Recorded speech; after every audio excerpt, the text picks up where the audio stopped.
एक बार आप सभी का दोबारा स्वागत है। बहुत बहुत धन्यवाद सुधांशु जी का, नेत जी का, रतीश जी का। आप लोगों ने इतना अच्छा ऑर्गेनाइज किया है, स्पेशली आपकी ऑर्गेनाइजेशन गेम इंफ्रा, जिस तरीके से आप लोग लीड कर रहे हैं इन्वेस्टर्स, जो मंत्रा आपकी कंपनी है। इवन मैं एक कंपनी और देख पा रहा हूँ, स्काई लाइन रूट्स। आप सभी लोगों ने मिलकर के ये आज का जो इवेंट ऑर्गेनाइज़ किया, इसमें हमारे साथ राजीव जी की सहभागिता है। साहब आए हुए हैं और उन्होंने बताया कि गढ़गंगा में इस तरीके की डेवलपमेंट हो रही है। हमारे सरदार जी जो है, बहुत अच्छा प्रेजेंटेशन आपने दिया था आपके प्रोजेक्ट के बारे में। तो एक बात मुझे बहुत अच्छी लगी, मैं जब से सोच रहा हूँ कि हम लोग तो एक इंडिविजुअल कोई एक टारगेटेड एरिया को पकड़ के काम कर रहे हैं और शायद एक ही तरीके की अपॉर्चुनिटी प्रोवाइड कर पा रहे हैं। और इन लोगों का मैं बहुत दिल से धन्यवाद करना चाहता हूँ कि इन तीनों लोगों ने एक ऐसा प्लेटफॉर्म क्रिएट किया है कि अगर आपके पास वाराणसी का इन्वेस्टर है तो आप वाराणसी लेकर के जाइए, आपके पास नोएडा का है तो इन्होंने नोएडा वालों से भी अलाइन किया हुआ है, आपको गढ़गंगा में जाना है, गंगा के किनारे सुकून लेने जाना है तो वो भी तैयारी की है, आपको भविष्य के शहर में जाना है तो धुलेरा, तो वहाँ पर भी इन्होंने तैयारी कर रखी है। तो अच्छी बात है, आप इन लोगों के लिए एक बार जोरदार तालियां बजा सकते हैं। इसको स्क्रीन शेयर कर सकते हैं जी।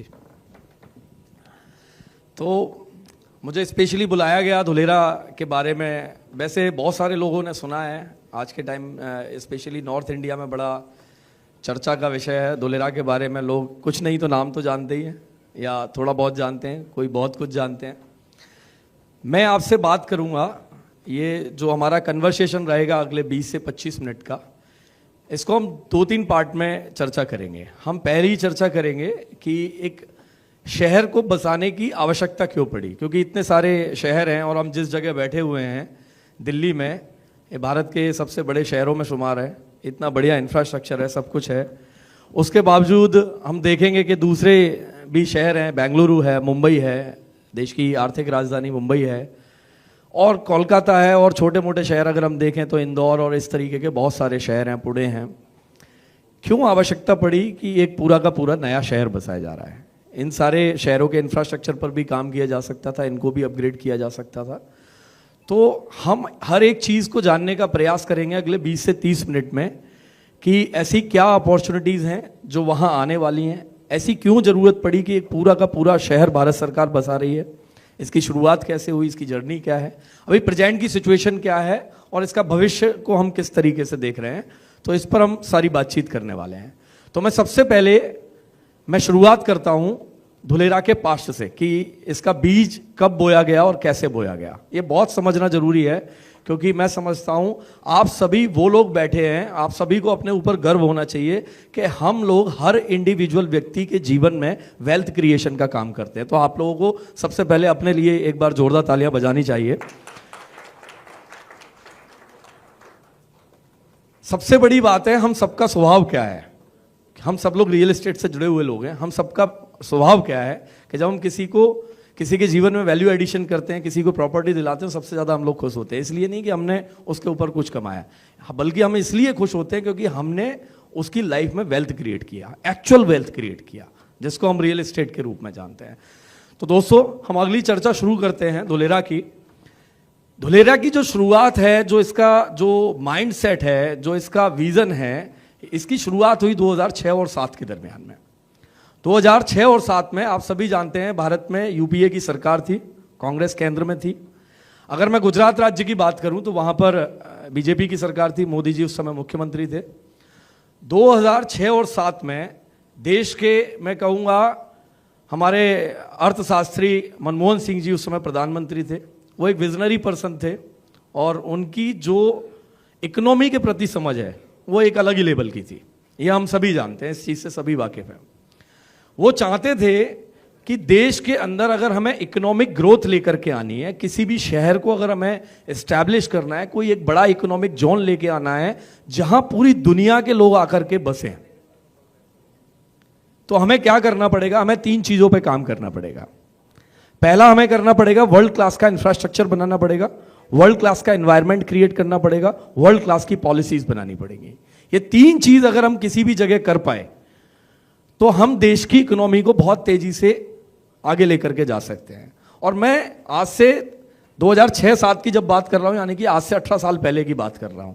और यहां बैठे कई अनुभवी लोग मुझे दिख रहे हैं, फ्रंट सीट पे बैठे हैं राजीव साहब।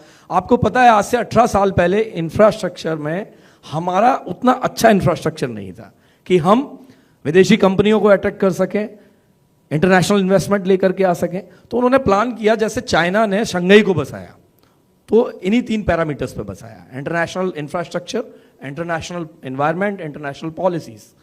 तो गवर्नमेंट ने प्लान किया कि अगर हम भी ऐसा कोई प्रयोग करते हैं जिस तरीके से सिंगापुर ने किया, जिस तरीके से दुबई ने किया, और अगर आप सिंगापुर और दुबई की हिस्ट्री को सर्च करेंगे, बहुत लोग जानते भी होंगे, नहीं जानते तो आप गूगल पर सर्च कीजिएगा, आपको आइडिया लगेगा कि क्या है।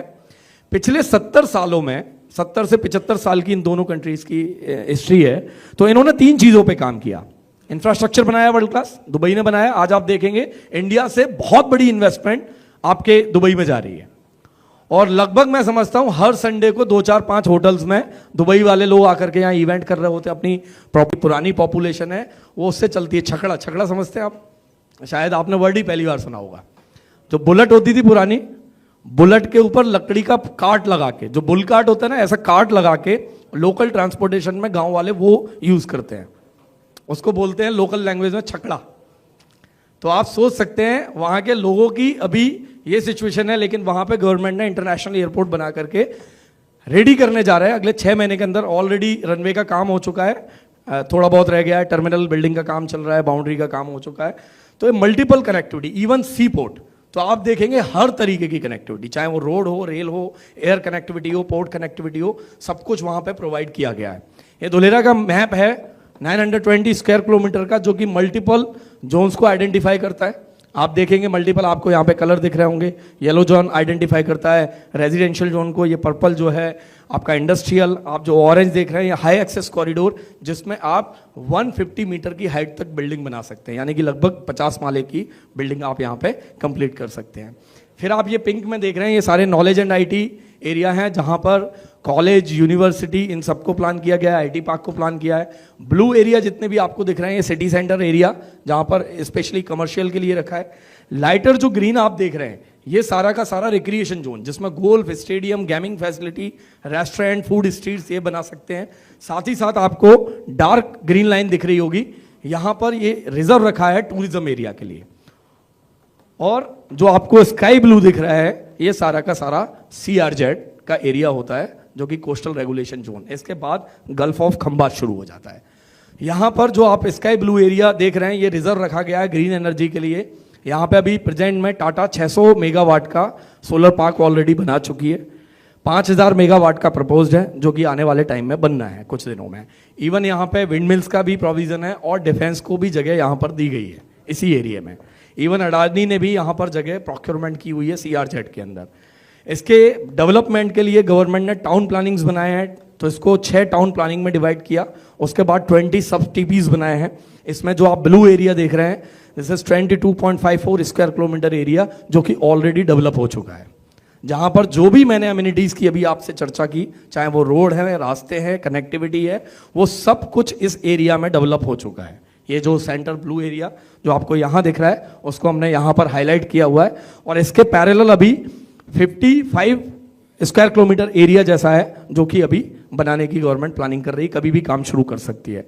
ये 6 किलोमीटर का जो आपको रिवर दिख रहा है ये ऑलरेडी बन चुका है। इसके अलावा एयरपोर्ट के पास लगभग 10 किलोमीटर से ज़्यादा का रिवर ऑलरेडी गवर्नमेंट ने तैयार कर दिया है। और ये सब काम जो हुआ है ये पिछले 5 साल के अंदर अंदर में हुआ है।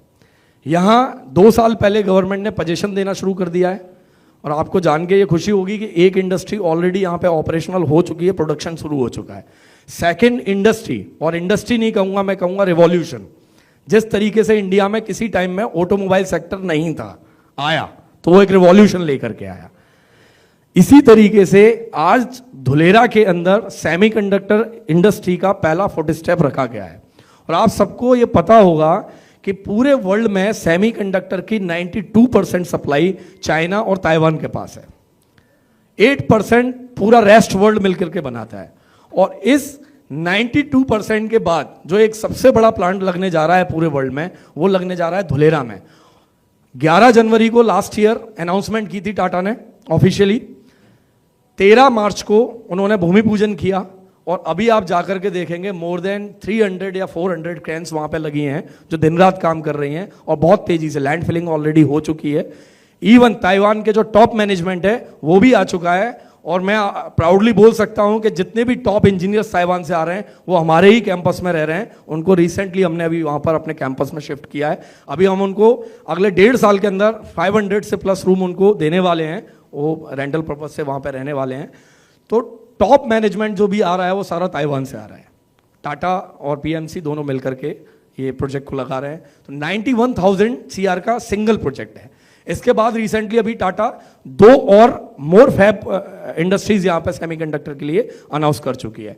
इसके बाद अगर आप जाएंगे देखेंगे जरा थोड़ा सा आप न्यूज और उसको सर्च करेंगे गूगल पे तो आपको पता चलेगा इंडिया का पहला MRO यहां पे लगने जा रहा है। वो टाटा लगाने जा रहा है एयरक्राफ्ट मैन्युफैक्चरिंग यूनिट एयरबस के साथ में। इसका भूमि पूजन वडोदरा में हुआ था ये कोई 1.5 साल पहले और इसका एक्सपेंशन सारा जो होना है वो धुलेरा में होना है। ये आपको ऑफिशियल रिपोर्ट में आप इजीली देख सकते हैं। ये मैं सिर्फ अभी टाटा के ही बारे में बात किया, मैं भी और प्लेयर्स पे जा ही नहीं रहा। टाटा के साथ सेमीकंडक्टर यूनिट के साथ में यहां टाटा के लगभग 1000 वेंडर्स हैं वो आने वाले हैं, जिनमें अभी अगर मैं रिसेंटली 2-3 के नाम लूं जो ऑफिशियली जिनका न्यूज़पेपर में भी आया है पिछले कुछ दिनों में, Tokyo electronics, Zabeel electronics UAE की कंपनी है जो ऑलरेडी 1000 करोड़ रुपए वहां पे इन्वेस्ट कर रही है। तो ये बातें मैं आपको इसलिए बता रहा हूं कि आपको पता चले कि ये सिर्फ शब्दों में नहीं है, बातों में नहीं है, यहाँ पर एग्जीक्यूशन भी शुरू हो चुका है, उसकी शुरुआत हो चुकी है। ये वो एरिया है जो नेक्स्ट अभी डेवलपिंग का गवर्नमेंट प्लान कर रही है। ये ऊपर वाला जो आप एरिया देख रहे हैं ये डेवलप हो चुका है। इसको अभी नेक्स्ट 55 स्क्वायर किलोमीटर का एरिया जो है प्लान कर रहे हैं। वॉल्यूम मिलेगा क्या अभी? टाउन प्लानिंग मैं यहाँ आपको थोड़ा एक गवर्नमेंट का ऑफिशियल ये डेप्यूटी कलेक्टर हैं तो इनका भी एक मैं आपको वीडियो रेफरेंस के लिए ये बता रहा हूँ कि आपको पता चले कि यहाँ पर गवर्नमेंट ने किया क्या है। इस शहर को बनाने के साथ साथ इतनी बड़ी लैंड को प्रोक्योर कैसे किया है, प्लानिंग क्या किया है। तो गवर्नमेंट ने यहाँ पर क्या किया है, एक होता है जमीन का अधिग्रहण करना, एक होता है एकत्रीकरण करना। तो गवर्नमेंट ने यहाँ पे अधिग्रहण नहीं किया है, यहाँ पर क्या किया है, एकत्रीकरण किया, लैंड पुलिंग किया है।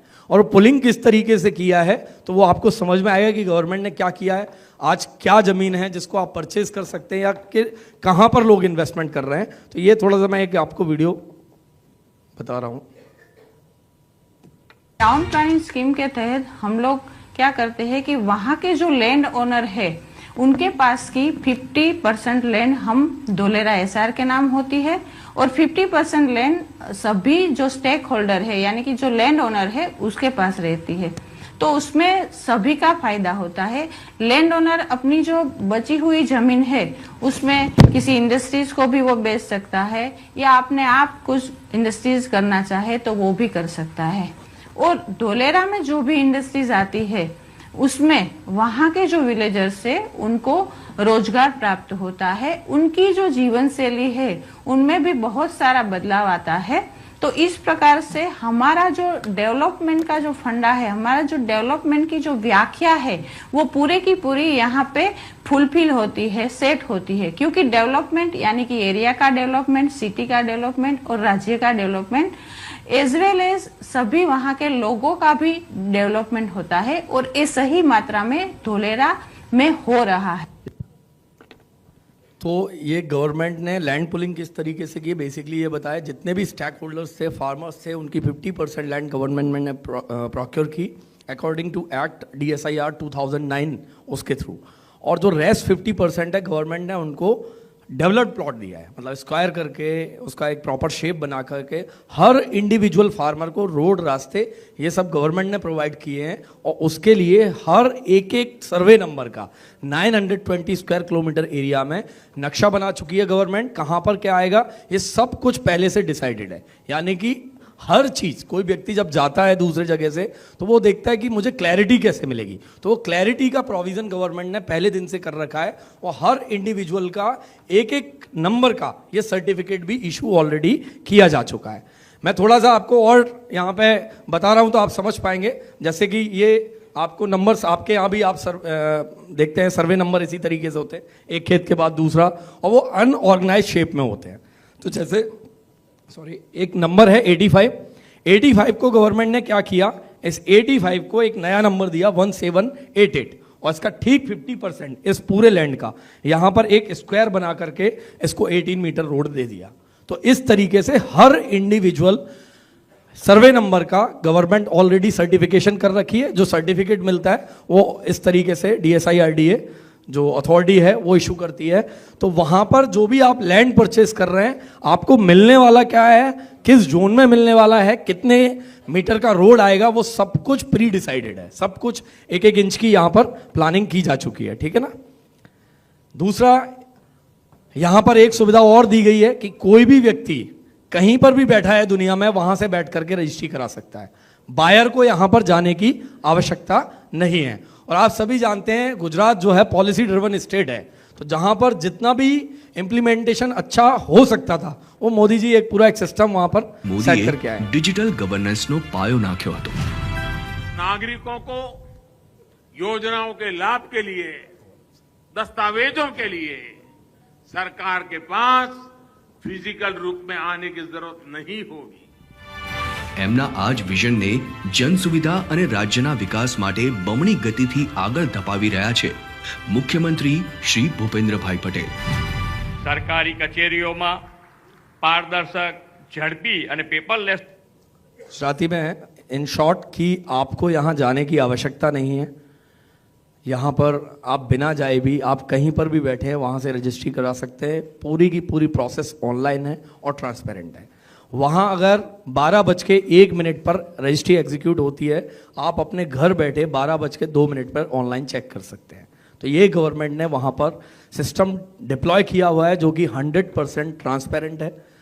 एक सबसे बड़ी बात आती है पोजीशन को लेकर के। ये विषय भी बड़ा मैं क्योंकि मुझे बहुत सारे लोगों से आता है तो मैं मंच के माध्यम से ही आपको डिस्कस कर रहा हूँ कि लोगों को लगता है कि हम अगर कहीं इन्वेस्टमेंट करते हैं तो लोगों की ज़मीन पे कब्जे हो जाते हैं, ये हो जाते हैं। तो मैं आपको बताना चाहूँगा कि गुजरात पहला राज्य है जिसने लैंड ग्रैबिंग एक्ट बनाया हुआ है, और ये करीब 2 से 3 साल पहले ये एक्ट बनाया गया था।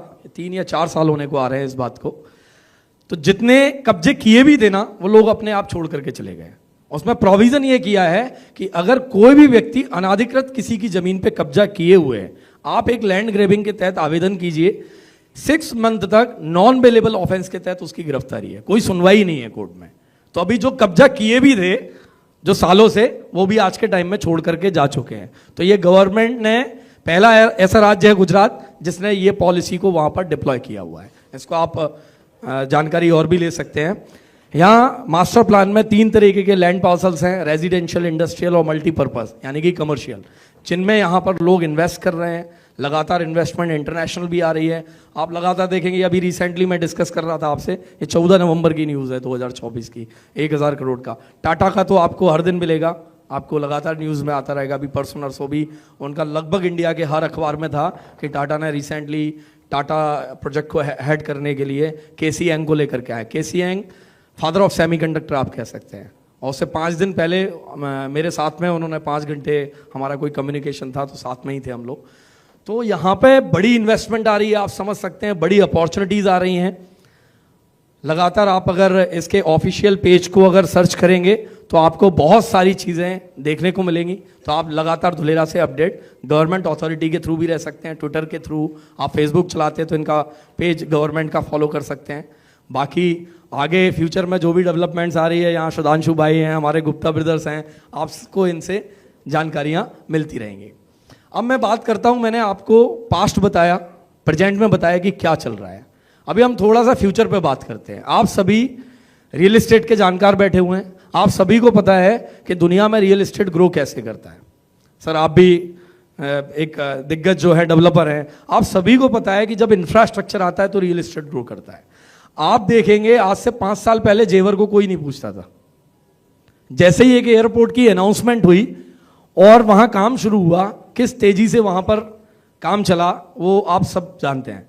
अभी पीछे सर ने बताया था नीत जी ने कि जो फर्स्ट स्टेज का जो इन्वेस्टमेंट रहता है वो हमेशा आपको ग्रोथ दे करके आता है। फिर एक डेवलपमेंट का टाइम आता है, फिर एक सैचुरेशन पॉइंट आता है। आज धुलेरा में जो है अनाउंसमेंट्स हो चुकी हैं और ग्राउंड पे डेवलपमेंट का काम शुरू हो चुका है। तो आज जो भी जा रहा है वहां पे वो आने वाले टाइम में मल्टीपल जो डेवलपमेंट्स वहां पे आने वाले हैं डिफरेंट माध्यम से उनको फेस करने वाला है। और रियल एस्टेट के अंदर ट्रिगर्स होते हैं। ट्रिगर्स किस तरीके के आप सभी समझते हैं वो कैसे ट्रिगर्स होते हैं। ट्रिगर्स, एक हाईवे निकला, एक ट्रिगर दब गया, प्रॉपर्टी जंप कर जाएगी। वहां पे कोई एक बड़ी यूनिवर्सिटी आ गई, आपने कोई प्रोजेक्ट डाला, आपके प्रोजेक्ट के पास कोई यूनिवर्सिटी आ गई, अनाउंसमेंट हुआ, प्राइजेस बढ़े, उसका काम चालू हुआ, प्राइजेस बढ़े। कोई नया सरकारी दफ्तर आ गया, कलेक्टर आ गया, आरटीओ दफ्तर आ गया, कोई भी नया हॉस्पिटल आ गया गवर्नमेंट, क्या होगा, प्राइस अप होगा। और धुलेरा में मैं आपको बताऊं हर 6 महीने के अंदर कोई ना कोई ट्रिगर दब रहा है, हर 6 महीने के अंदर। और मैं आपको अगले 2 साल, 3 साल और अगले 10 साल तक का बता सकता हूं कि ये ट्रिगर्स अभी लगातार जो है वहां पे दबते जा रहे हैं। जैसे अभी आप देखेंगे रिसेंटली वहां एक इंटरनेशनल स्कूल का काम शुरू हो गया, प्राइस अप। हॉस्पिटल का 200 बेड का काम चालू हो गया, क्योंकि बेसिक इंफ्रास्ट्रक्चर है जो वहां पर चाहिए ही चाहिए।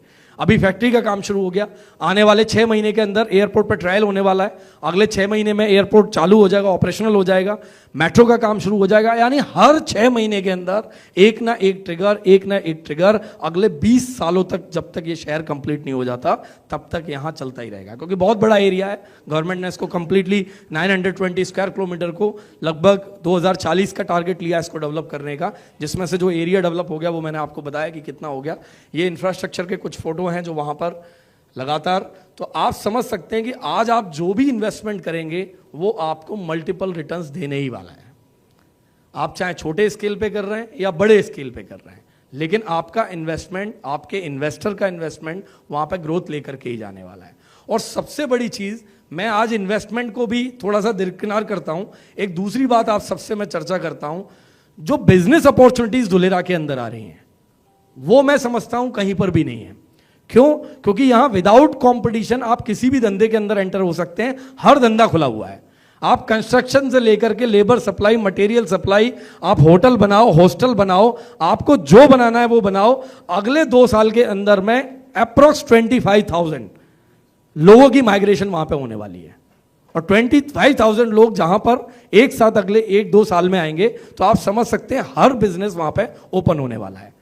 तो आज मैं ये नहीं कहूंगा कि आज आप इन्वेस्टमेंट कीजिए, मैं ये कहूंगा कि आप कनेक्टेड जरूर रहिए, जब आपको मौका मिले आप उस अपॉर्चुनिटी को ग्रैब कीजिए। यहां पर तो मैं कहता हूं कि लैंड ऑफ अपॉर्चुनिटी है, हर दिन नई अपॉर्चुनिटीज आ रही हैं, आप उनको कैसे एक्सप्लोर कर सकते हैं ये आपको समझना है। तो thank you Sudhanshu ji, Gupta brothers, आपने बुलाया मुझे और आप सभी लोगों ने इतना पेशेंसफुली सुना। Thank you everyone. सभी से मेरा रिक्वेस्ट रहेगा, मेरे गेस्ट बन के आइए, इन्वेस्टमेंट के लिए नहीं, एक बार देखने आइए कि इंडिया में एक नया शहर बन रहा है। लोगों ने दुबई बनते देखा है, लोगों ने सिंगापुर बनते देखा है, आप लोगों ने भी गुड़गांव बनते देखा है। गुड़गांव में कभी मारुति आया, और मारुति आया और जब से अभी तक का आप कंपैरिजन करेंगे तो मेरा मानना है कि अराउंड 2000 टाइम प्रॉपर्टी मल्टीप्लाई हुई है। और इस बात में कोई आश्चर्य नहीं होगा कि अगले 20 साल में वहां भी 2000 टाइम प्रॉपर्टी मल्टीप्लाई होकर के जा सकती है। तो ये मौका है, आप आइए, शहर को देखिए, समझिए। आपको लगता है कि कुछ एक्सप्लोर करने जैसा है, आपको लगता है आपके डिसीजन में मैं कोई हेल्प कर सकता हूं, आपको लगता है कि कोई क्लैरिटी आपको लीगल में या किसी भी डेवलपमेंट से रिलेटेड आपको मैं दे सकता हूं, तो आप कभी भी आइए, मेरे गेस्ट बन के आइए, विजिट कीजिए, देखिए क्या है, किस तरीके से अपॉर्चुनिटी को एक्सप्लोर किया जा सकता है। यहाँ पर हमारे सुधांशु भाई हैं, गेम इंफ्रा है, जो यहाँ पे बहुत बढ़िया धुलेरा के लिए सभी लोगों को अवेयर कर रहे हैं। Thank you everyone, thank you.